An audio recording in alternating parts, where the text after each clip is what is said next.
Welcome back, guys. Hope you still have the energy. Let's continue with our lesson. We are working now with a constant fixed relationship. Let's have an activity. But first, let's try and understand what does constant or a fixed relationship refer to. A constant fixed relationship occurs when the dependent variable, which is our y-axis, remains constant or fixed, while the independent variables continues to increase or decrease. Here is an example. The monthly amount one pays for renting out a spaza shop for 6 months can be represented as follows. When you look at the graph, there's a flat or a straight line. This simply means there's no change. There's no increasing, there's no decreasing with our dependent variable. Even though our independent, it is increasing, our dependent variable, it stays the same. The common mistakes that you normally do here is that you like to swap the dependent and the independent variables when representing a constant relationship on a graph. My advice would be that remember your independent will always be the top part of the table, which is your x-axis, and your dependent variable will be the bottom part of your table, which is your y-axis. Here is some activity for us. Ms. Mahodi, an educator at Rutas Chaba Secondary School, has organized a school trip for her grade 10 learners. She hired a 60-seater bus, and the bus cost her 6,000 rand. Use the table below to answer the questions that follow. Now let us interpret the table. Number of passengers, remember it will always be our x-axis. Then the cost in rands will represent our y-axis. Now let's try and see how will you put this on your Cartesian plane. Say that is your Cartesian plane over there. The x-axis will be here and the y-axis will be there. So where you see x-axis, that is where you will put the number of passengers, which is our independent variables. And where you see the y-axis, that is where you will put the cost in rands, which is our dependent variables. Here is something for us. How much will each learner pay if they all decide to go on a trip? Remember, the bus has charged Ms. Mahodi 6,000 rand, and this bus can have 60 learners on a bus. So if they have to share this cost, how much will they pay? Help me to calculate this one. We say 6,000 divided by 60 learners. Let's calculate and get the answer. 6,000 divided by 60. So it says here, each learner will pay 100 rands. I hope you got this one correct also. If only 35 learners go on a trip, how much will each learner pay? Remember from the table, guys, we are told that it doesn't matter how many learners are going on this trip. What the bus company charges is 6,000 rand. Hence, you can see all the values on the table are remaining the same. So, let's find the answer. We will say 6,000 rand divided by 35 learners. Let's use our calculators to get the answer. 6,000 divided by 35. Each learner will have to pay 171. Now, when you look at your calculators, you can see that there's a comma and some values that follow after. Remember, in MathsLit, we always, when we work with finance, the context requires us to always round off to 2 decimal places. Hence, the answer here, it will be 171 and 43 cents. So the 8 will affect our 2. What type of a relationship is represented in the table above? Now, when you look on our independent and dependent variables, While the independent variables are increasing, the dependent variables is not increasing, it stays the same, it is constant. So the relationship that is presented on this table, we can therefore say it is a constant. Sorry about that, guys. Let me just erase this one. So it is constant, or we can say the relationship is fixed because there's no movement there. The bus company allows 5 more learners in the bus, resulting in the total number of 65 learners. How much will the school pay for the bus? Remember, it does not matter how many learners are in the bus. At this point, Ms. Mahodi can allow 5 more learners in the bus. In other words, this is not going to affect the amount that the bus company has charged the school. Ms. Mahodi will still be expected to pay an amount of 6,000 rand. Okay, everyone, I hope you are still enjoying this lesson. Let's move over to the next section, which is the constant difference. So constant difference, it is the difference between 2 consecutive values within a set of variables, which results in a constant relationship, although the amounts are not necessarily the same for both variables. Let's look at this example. Number of fudges. We have 1, 2, 3, and 4, and then the cost of making each fudge. It will cost 10 rand to make 1 fudge, and if they have to make 2 fudges, it will be 15 rand.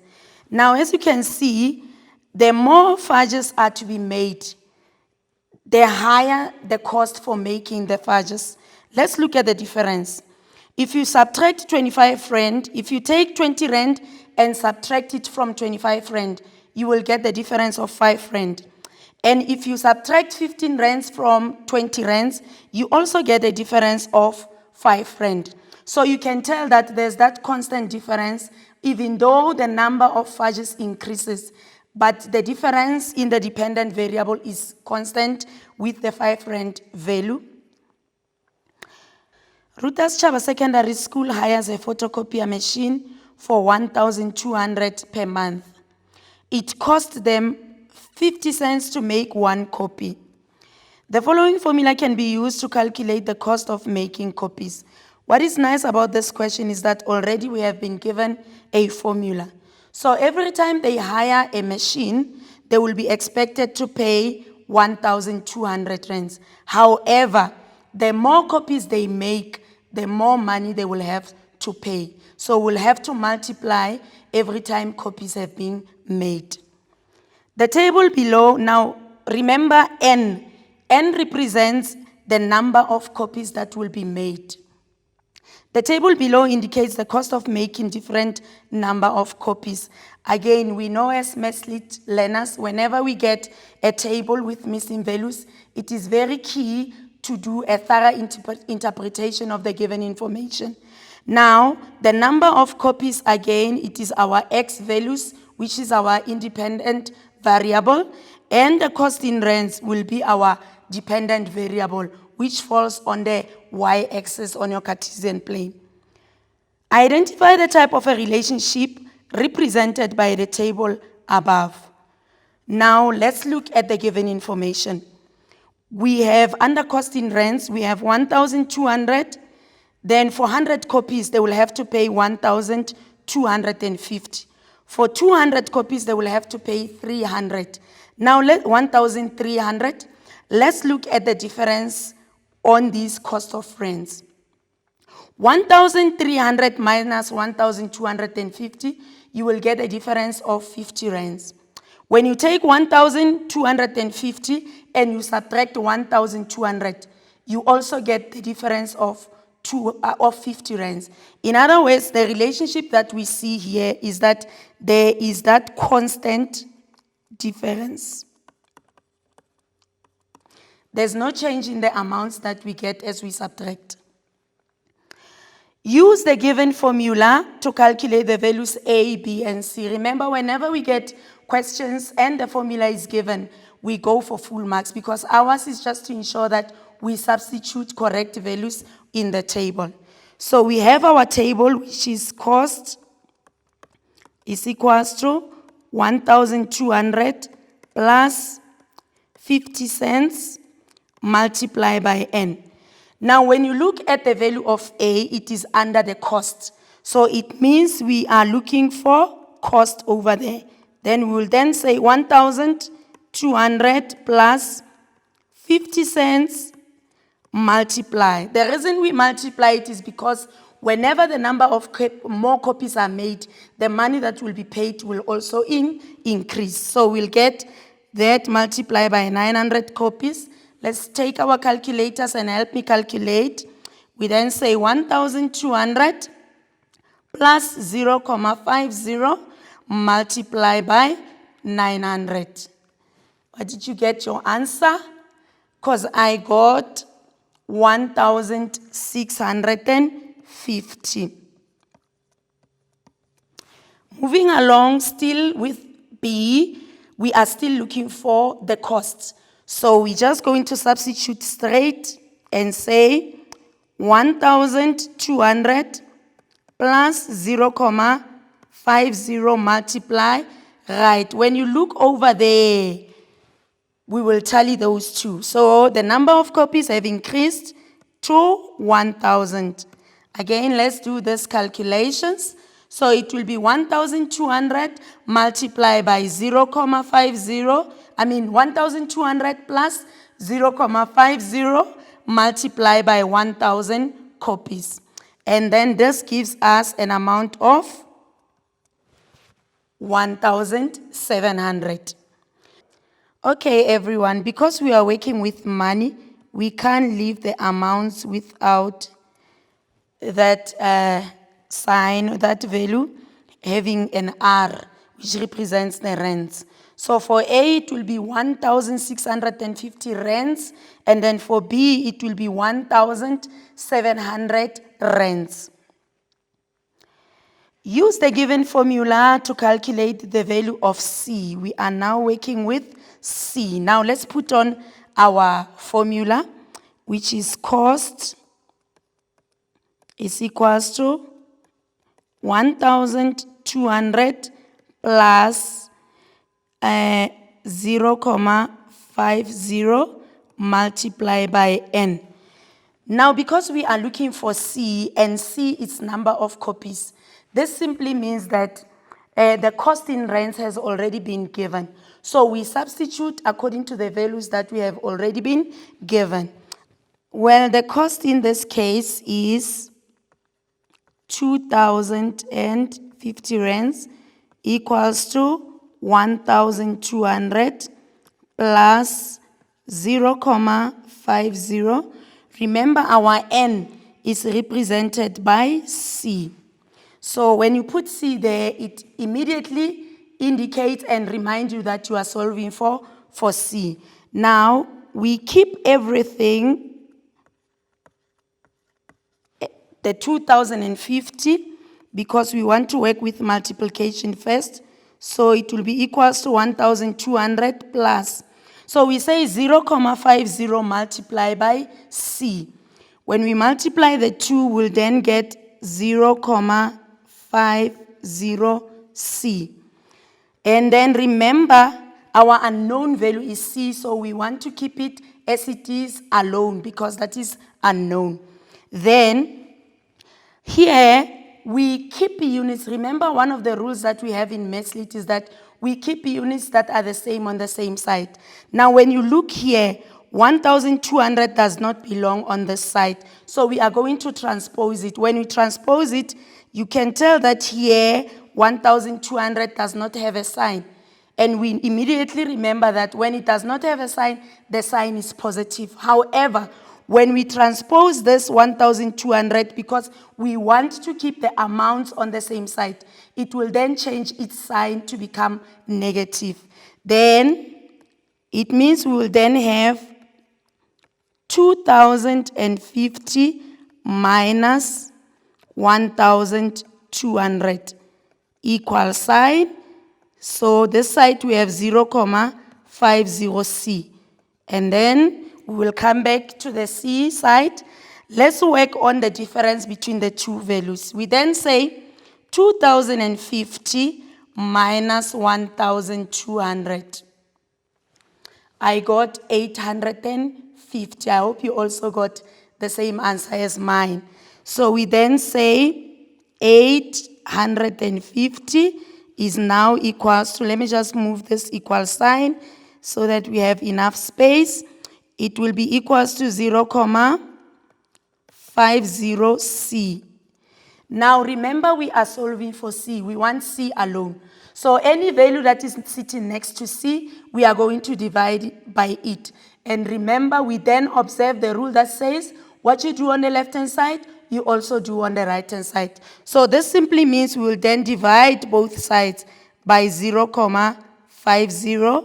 Divide both sides by 0.50. I'm going to move this side. So we then say 850 divided by 0.50. This gives us 1,700. Remember, guys, the 1,700 is not the amount. We were looking for the number of copies. So it is very important to say it will be 1,700 copies. So this simply means that these two, they cancel one another. 0.50 divided by 0.50, it's 1. And any value multiplied by 1, it will still give us 1. In this case, we have a variable of C. So this means that C is equals to 1,700 copies. Okay, I hope you guys got the same answer as mine, which is 850. Now, guys, remember, the 0.50 from the given scenario up there, they said it cost them 0.50. It is 0.50 because we want to represent the cents. So it's actually 0.50 rand. So this here should actually be 0.50C. Now we are looking for the missing value C. We're going to divide. And when we divide, because we want C alone, we will divide by the value that is sitting next to C. And remember that when we divide and we want the value to stand alone, we observe the rule that says what you do on the left-hand side, you also do on the right-hand side. So it means you will then have to divide both sides by 0.50 rand. Observe that rule. 0, okay, my space, 0.50. Let me fix my R. There you go. So it's not 6, it's 0, guys. Then these two, they will cancel one another because they are both rands. And then this side, the R will cancel with that R over there. So this simply means we are left with 850 over 0.50. And then this side, we have C alone because that is what we were solving for. Then we will then say 850 divided by 0.50 because C represents the number of copies. We were not looking for the cost of copies. Then we will divide the two, say 850 divided by 0.50. Then this will give us 1,700 what? Copies. Because we are looking for copies. So it will be copies, and this represents C. Okay, guys, I hope you are still enjoying the lesson as I am doing. And I hope you are also doing calculations because this will really come handy in the near future.